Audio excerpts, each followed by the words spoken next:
Rata-rata mereka usianya di bawah 25 tahun dan saya tidak menerima staf yang usianya di atas 25 tahun kecuali saya sendiri gitu ya. Kenapa? Ada beberapa faktor. Kalau memang sudah diputuskan di dalam satu perusahaan ini mau dibikin rata-rata jenjang usianya sama, ya sudah diambil rata-ratanya. Mau di range usia berapa? 18 sampai 25.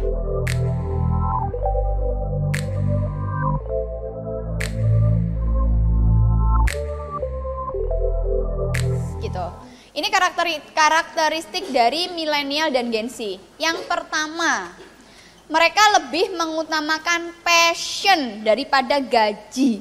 Jadi, yang tadi sempat nanya, kira-kira kenapa turnover di tempat saya tinggi banget? Coba ditanya, pada waktu teman-teman melakukan proses rekrutmen, apakah mereka benar-benar passion, into it sama pekerjaan yang teman-teman tawarkan?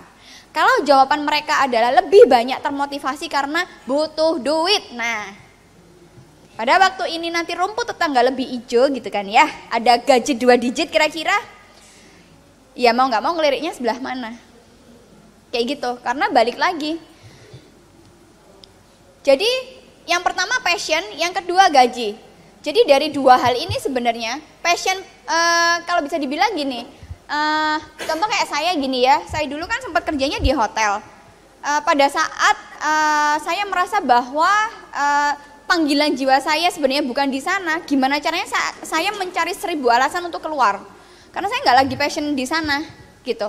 Contoh kayak saya dibatasi banget, mau belajar saya nggak boleh, izinnya aja udah mulai dari manajer, terus general manager, terus resident manager, kayak apa, kayak gitu. Yang dimana pada waktu saya pengen belajar itu salah satu passion saya, misal kayak gitu. Nah, sebaliknya teman-teman, kalau teman-teman bisa mewadahi passion dari masing-masing kebutuhan karyawan atau stafnya, dia akan lebih loyal.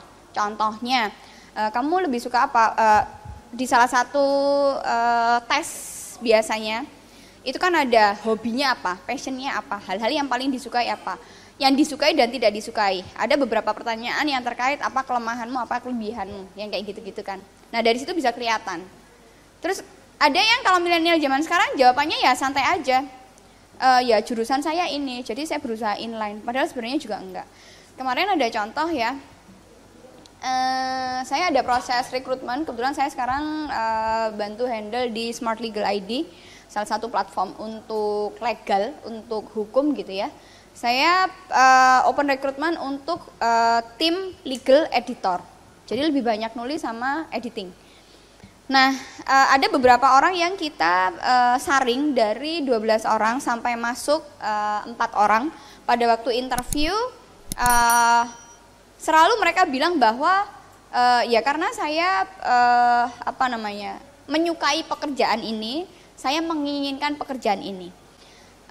Sejauh mana suka menulis? Oh iya, saya sangat suka menulis. Pada waktu dia diberi tantangan untuk membuat artikel, yang balik cuma 1 dari 4. Padahal udah jelas-jelas kan, menulis, requirement tuh jelas banget gitu. Pada waktu dikasih tantangan, oh oke. Karena apa? Kadang manisnya bibir itu nggak sesuai dengan apa yang mereka lakukan.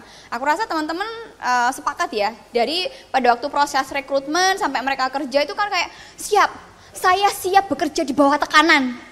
Yang nyuruh itu siapa gitu loh. Yang nyuruh siapa?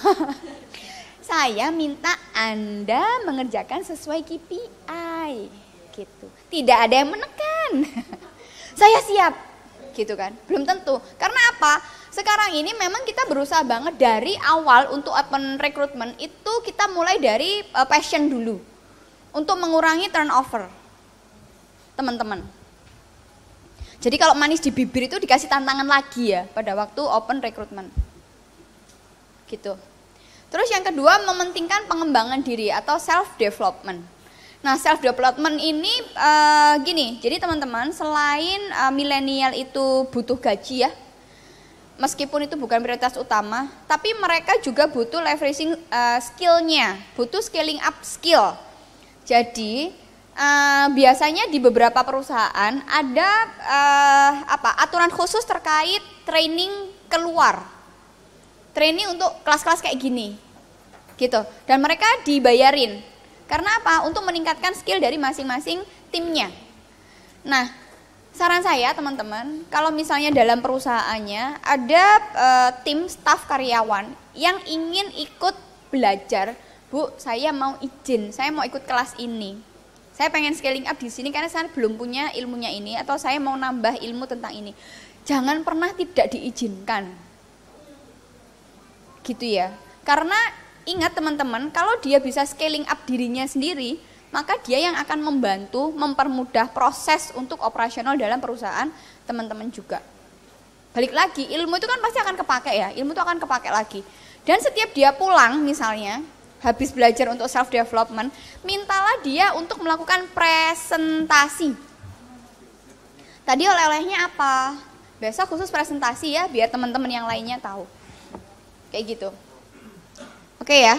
Terus yang selanjutnya, memiliki daya saing yang tinggi. Milenial itu suka banget sama yang namanya tantangan. Di-challenge aja. Ini kan kita mau ada event ya gitu. Kita secara social media engagement tinggi banget nih. Tapi target kita untuk event ini khususnya kita harus dapat 1.500 orang. Kalau kita berhasil, kita nanti bisa nembus untuk proyek yang lain karena sudah ada sponsor yang mau masuk. Sanggup nggak? Gitu.